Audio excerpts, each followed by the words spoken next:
It is time to find out what's going on at the Better Business Bureau. Jacqueline Schendel is back to bring us up to date. Happy New Year! Happy New Year to you too! Well, let's talk about the bad things, scams. Yes, I tell you, it's just awful, but of course it is January or whatever, and so we're trying to kind of go back through the past year and came up with the top 10 scams of 2015, and I wanted to share that with you because basically I'm sure I have come on and talked about most of these throughout the year, but you just can't say it enough. It's just amazing, but you just can't say it enough for people to understand, listen, to hear it, whatever, because these are just terrible people that do these things, and they get money and steal your identity out of so many thousands of people across the nation. And you would think, we were talking earlier, these people need to know better. They're smarter than that. It's just not always that easy, So I was going to go over the top 10 scams, if that's okay. We're going to start with the jury duty scam. And basically it's a phone call alleging that you failed to show up for jury duty, so now you owe anywhere from $500 to $4,000 in penalties. Yeah, so think about it. You think, well, I never got a jury summons, but maybe I got one in the mail, maybe I didn't pay attention, maybe I threw it away, so now I owe them. Well, that's a, pretty easy thing to fall for, All right, phone call from the debt collection scam. Phone call from scammers posing as debt collectors. And if you suspect a debt collection scam, let the caller tell the caller that you refuse to discuss any debt until you get a written violation notice. Okay, so if you may be in debt, you may owe somebody money. You don't necessarily owe these people money, but you might owe somebody money. So you could see how you'd fall for that.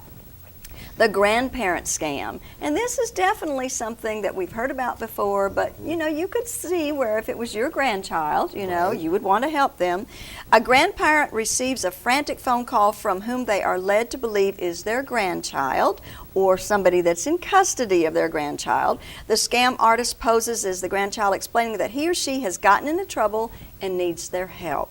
So let's say you've got a grandchild that maybe is traveling at this time, and maybe they are saying, this is the police officer calling, your grandson's been arrested, he can't get out of jail until you send $500 or whatever it is. Well, if you're a grandparent, you want to help that child, so you can see how you'd fall for that. Best case scenario is call the parents. Why didn't they call the parents first, Right. Call the parent. Find out, is so-and-so in Honduras right now or wherever, Okay, utility company impersonator scam. Phone calls from someone impersonating the gas, water, or electrical companies, and the caller tells you that you were late on your bill and that your utilities will be terminated unless you pay it immediately. There again, right. You could fall easily for that one. Bogus computer technicians, and it's so funny because a week or so ago I got two, right? One day, and the very next day I got another one calling to tell me that something's wrong with my computer. Well, first of all, how do they know? Right. That something's wrong. But fake computer technicians claiming that your computer has problems and they can fix it over the phone for a mere whatever amount of money they choose. Could be a couple $100, could be $50. But gee, first of all, you don't want to let them have access to your computer, and second of all, you don't want to lose $50. I mean, that's ridiculous. The caller ID spoofing, and this is technology that allows scammers to alter the name and the phone information that appears on your caller ID boxes. So if they are calling saying they're from the IRS, it may say that it's from Washington, D.C., okay? But it's not.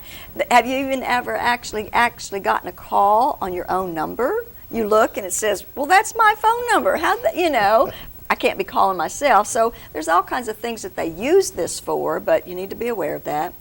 Employment scams, mystery shopping jobs, and the reshipping jobs that are advertised in newspapers and on websites that might ask for personal information, or you've got to pay money up front in order to get this job. If you're going to get a job, they're not going to ask you for money up front, okay? And be very, very careful about giving out personal information on websites that you're just not familiar with, All right.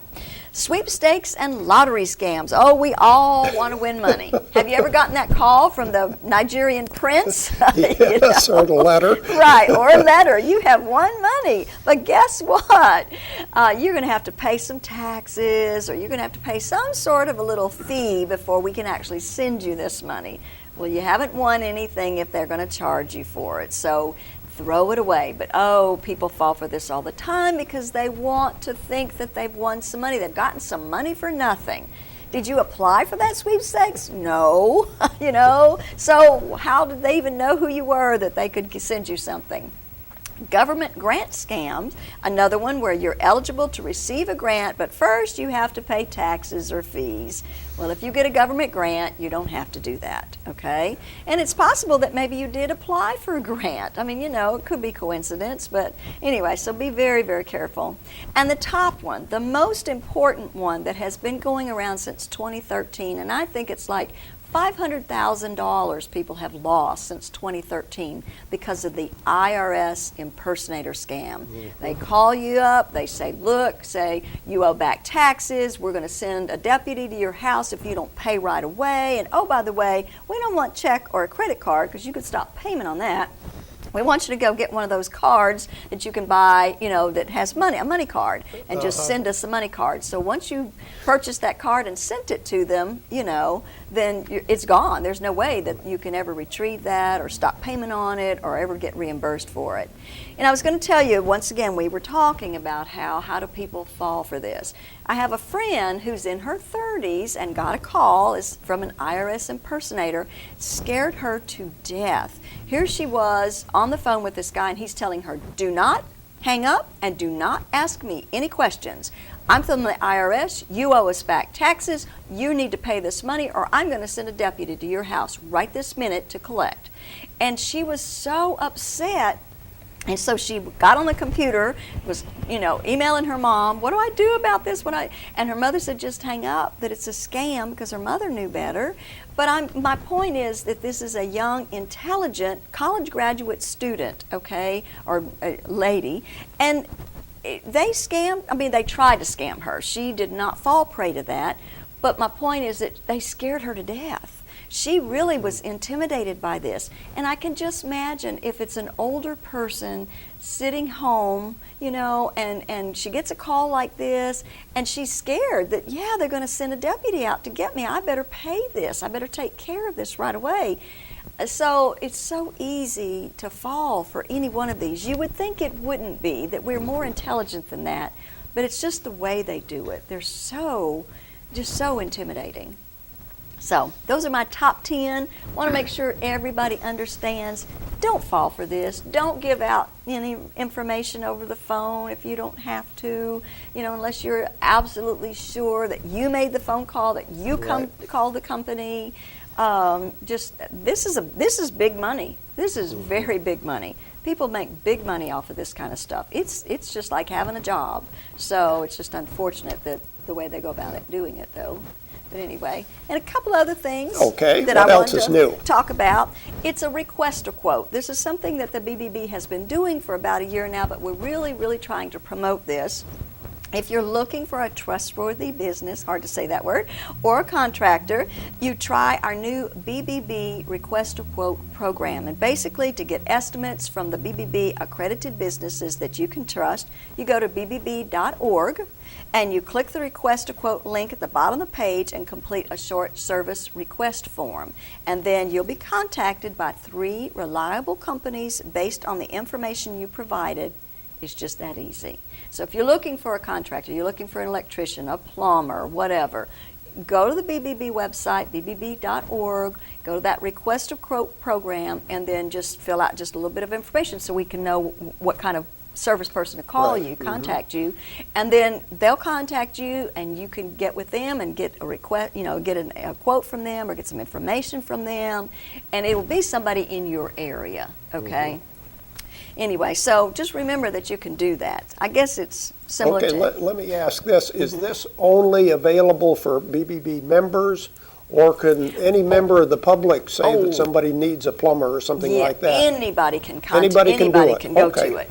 but you will only get BBB accredited yeah, right, businesses, okay. members that will respond. But anybody can do that. Oh yeah, you do not have to That be a member. really is a great service, because many of us don't know 3 places to get bids. Right. And sometimes maybe your insurance company is requiring you to do something like that. Right. Sometimes you just personally want to do something like that. I mean, I recently did that with a specific thing that I wanted. I got 3 different names and contacted them and got the information. So it's just a great service that we're trying to provide. Plus, we're trying to promote our accredited businesses. Right. Which another thing, that BBB seal, it's the dynamic seal, and if you see that on somebody's car or their truck or their door or something like that, means that they are a business that is accredited with the Better Business Bureau. They've been checked out, okay? They've gone through the scrutiny that we put them through in order to be that way.